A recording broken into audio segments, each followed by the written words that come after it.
Йоркширские долины, национальный парк в Великобритании, расположен на площади 1770 квадратных километров между озерным краем и пустошами Северного Йоркшира. Этот край холмов, пустошей и долин. Чудесное место для поездок на велосипеде и пеших походов. Винслидейл и Свилдейл – две основные долины на востоке и западе, в северной части парка, а южные Риблсдейл и Уорфидейл – две главные долины на севере и юге. Хоус, возможно, лучшая отправная точка для исследования северных долин. Можно посетить молочную ферму в Винслидейле и узнать о производстве знаменитого на весь мир сыра.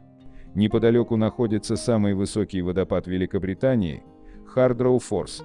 Грассингтон – чудесное место, откуда можно отправиться, чтобы осмотреть Уорфидейл, классический пейзаж с зелеными лугами, со сложенными по методу сухой кладки домами.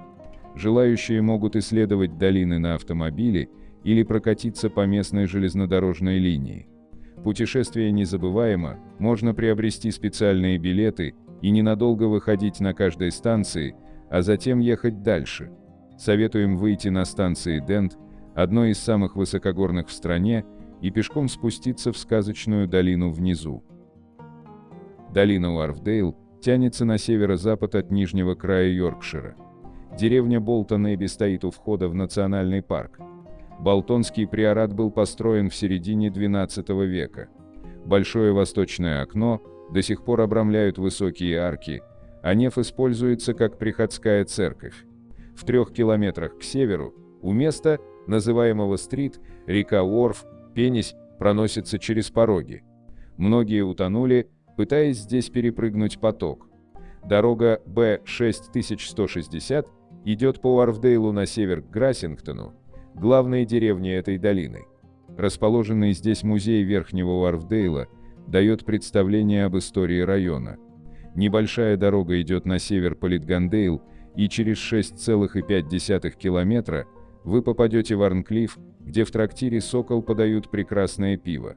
Вернувшись в Уорфдейл, вы по дороге Б-6160 проедете милые деревеньки Кетлуэлл и Багден и попадете в Хаберхолм с гостиницей «Джордж», горбатым мостом и церквушкой с необычным хором.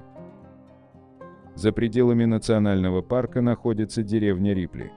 В 1820-х годах ее заново отстроил в стиле французской готики потомок семьи Инглби, проживший в замке Рипли 7 веков. На церковном дворе стоит удивительный коленный крест с углублениями, протертыми коленями молящихся. Северо-западнее расположена долина Нидердейп, слегка измененная водохранилищами, но все еще прекрасная. Направо от основной дороги отходит дорога Б-6265. По ней можно доехать до живописных Бремемских скал, стоящих на полпути к Фаунтинскому аббатству, расположенному в прекрасной лесной долине. Аббатство было основано в 1132 году бенедиктинцами, а через 3 года перешло в руки цистерцианцев.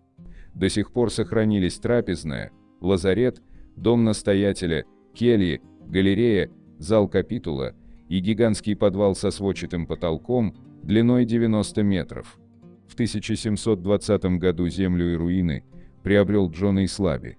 Вместе с сыном Уильямом он создал сад водных растений Стадли Роял и красивейший парк в 320 гектар с элементами ландшафтного дизайна, гротами, каскадами, храмами, озерами, беседками и оленьими парками.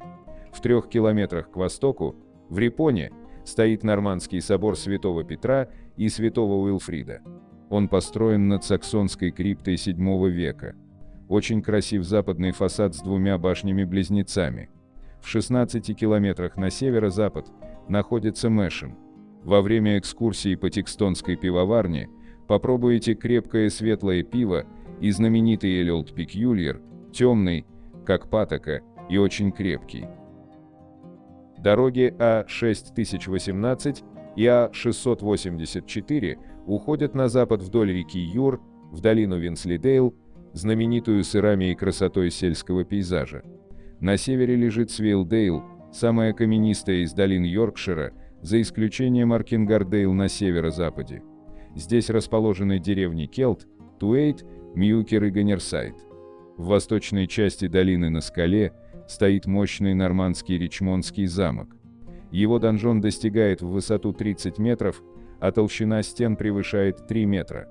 Расположенные в замке Скаланс-Холл постройки 1080 года, возможно, самое старое в Британии жилое помещение.